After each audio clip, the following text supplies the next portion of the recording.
नमस्कार, मैं हूँ जय सिंह और यूट्यूब चैनल हिस्टोरिकल फैक्ट पर आपका स्वागत है। आपके साथ ये हमारी पहली वीडियो है और अभी तक आपको ऑडियो बुक या फिर साइकोलॉजी के फैक्ट ऑडियो फॉर्म में मिलते थे, लेकिन आज परिस्थितियाँ ऐसी हो चुकी हैं कि आपके साथ ये पहली वीडियो हमारी फेस टू फेस है। ग्लोबल वार्मिंग न केवल हमारे लिए बल्कि पूरी दुनिया के लिए बहुत बड़ी समस्या है। मानवता और पूरी दुनिया के लिए यह विनाश के लिए दुश्मन भले ही अदृश्य हो, लेकिन इसके प्रतिकूल असर को स्पष्ट रूप से देखा जा सकता है।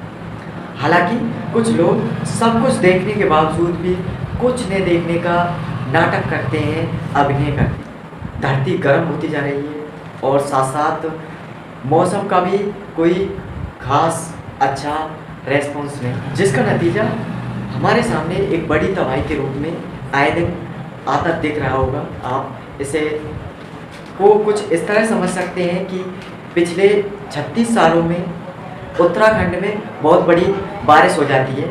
ऐसी कुछ स्थिति केरल की भी है। भारत ही नहीं, दुनिया का ऐसा कोई भी कोना नहीं बचा है जहाँ पर ऐसी तबाही से चूका ना हो। ग्लोबल वार्मिंग से लेकर कोविड-19 महामारी तक ये सब कुछ इंसानी लालच का प्रतिफल है, जिसका इनको भुगतान तो करना ही पड़ेगा।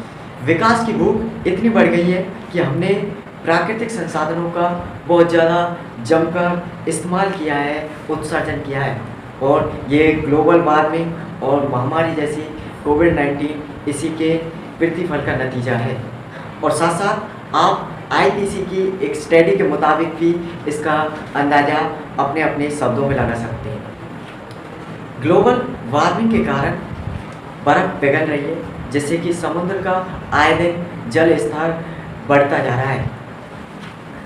अंटार्कटिका पर बर्फ़ दिन पे दिन पिघल रही है, जिससे कि ग्लेशियर घटते जा रहे हैं। इससे बहुत से तटीय क्षेत्रों का डूबने का खतरा बढ़ जाता है। साथ साथ समुद्र में अवशोषित हो रही कार्बन डाइऑक्साइड के बढ़ने से जो पानी होता है वो अम्लीय हो जाता है, और ये हमारे लिए बहुत ज़्यादा चिंताजनक बात है। अब मैं आपको यहाँ पर एक बहुत ही दिलचस्प बात बताता हूँ, और वो बात ये है कि ब्रह्मांड के बहुत सारे ग्रह हैं और उन्हीं में से एक धरती है। धरती पर ही एक जीवन है, और जीवन आपको पता है किसके बूते हैं, और ये कार्बन डाइऑक्साइड के बूते ही आप जीवन जी रहे हैं। और वो कैसे? वायुमंडल में कार्बन डाइऑक्साइड और मीथेन जैसी गैसें ग्रीन हाउस गैसों के कारण ही सूर्यास्त के बाद भी वातावरण में उसकी गर्मी बनी रहती है। ये ग्रीन हाउस गैसों का ही कारण है। ग्रीन हाउस गैसों का अस्तित्व न हो तो जो सूरज के कुछ छिपने के बाद ही तापमान शून्य से भी नीचे चले जाएगा, और जो जीवन के लिए ठीक नहीं है, संभव नहीं है। प्रकृति ने ग्रीन हाउस गैसों के लिए एक उत्सर्जन और अवशोषण के लिए बहुत अच्छी व्यवस्था की है। जब हम लोग अपनी ऑक्सीजन लेकर कार्बन डाइऑक्साइड को छोड़ते हैं, तो ये पेड़ पौधे इस कार्बन डाइऑक्साइड को अपने भोजन के रूप में लेते हैं, जो कि आखिर में हमें एक शुद्ध हवा देते हैं और खुद एक कार्बन डाइऑक्साइड को रिफ्यूज़ कर देते हैं। जीवधारी या फिर हम लोग जब अपने शरीर को चलाने के लिए ऑक्सीजन लेते हैं, और इस ऑक्सीजन के बदले हम कार्बन डाइऑक्साइड छोड़ते हैं। इस कार्बन डाइऑक्साइड को जो पेड़ पौधे होते हैं वो भोजन के रूप में लेते हैं, और भोजन के रूप में लेने के बाद ये इसको रिफ्यूज़ करके ऑक्सीजन में बदल देते हैं, जिससे कि हमें आसानी से ऑक्सीजन मिल सके। और हम करते क्या है, हमेशा पेड़ों को काटते हैं, जो कि ये ठीक नहीं। एक स्टडी के मुताबिक 19वीं सदी में एक स्टडी की गई जिसमें धरती का तापमान अलग अलग जगह से लिया गया और जब से अब तक 1.2 सेल्सियस तापमान बढ़ा है। अब ये हमारे लिए बहुत ज़्यादा चिंताजनक। अगर दिल्ली की बात करते हैं तो वहाँ पर स्थिति और भी ज़्यादा खराब है और वहाँ पर स्थिति का विश्लेषण आज केवल पेड़ों का कर दिया, क्योंकि पेड़ तो लगा देते हैं लेकिन विकास के चक्कर में आकर उनको किनारा कर दिया जाता है, काट दिए जाते हैं। कभी वहाँ पर दूसरे पेड़ या फिर अधिक पेड़ लगाने की बात होती है तो कभी ट्रांसप्लांट यानी कि प्रत्यारोपित पेड़ों की बात करी जाती है, लेकिन कोई निर्णय तार्किक अंजाम तक नहीं निकलता। ये तो था पहला पहलू। अब आपको दूसरा पहलू समझना चाहिए। इस पहलू को आप कुछ इस तरह समझ सकते हैं कि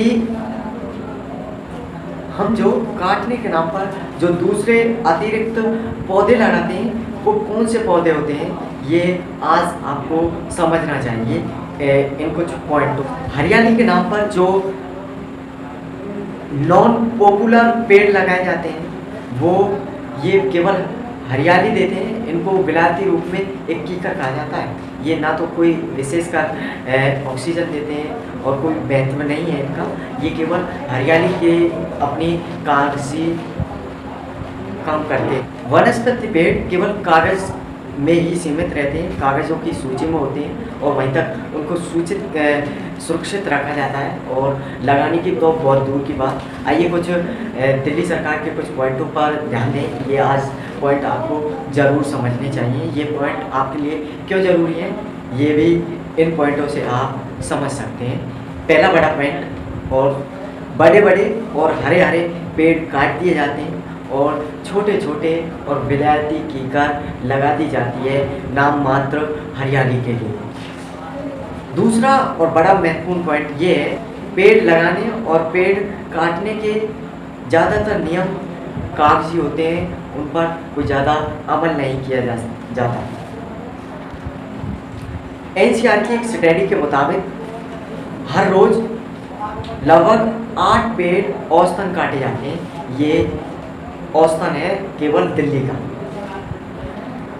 जहाँ पर पेड़ों का नाम मात्र निशान है वहाँ पर ये स्थिति है, तो बाकी और एरिया की भारत में क्या स्थिति हो। बनाने के लिए सरकार के भी कुछ नियम हैं। सरकार का मानना है कि जो पेड़ अच्छी ऑक्सीजन देता है, अच्छी छाया देता है, उसको ही सड़क के किनारे लगाना चाहिए और उनमें से विशेषकर पेड़ हैं नीम, अर्जुन, पीपल इत्यादि पेड़ ये सड़क के किनारे लगाए जाने चाहिए।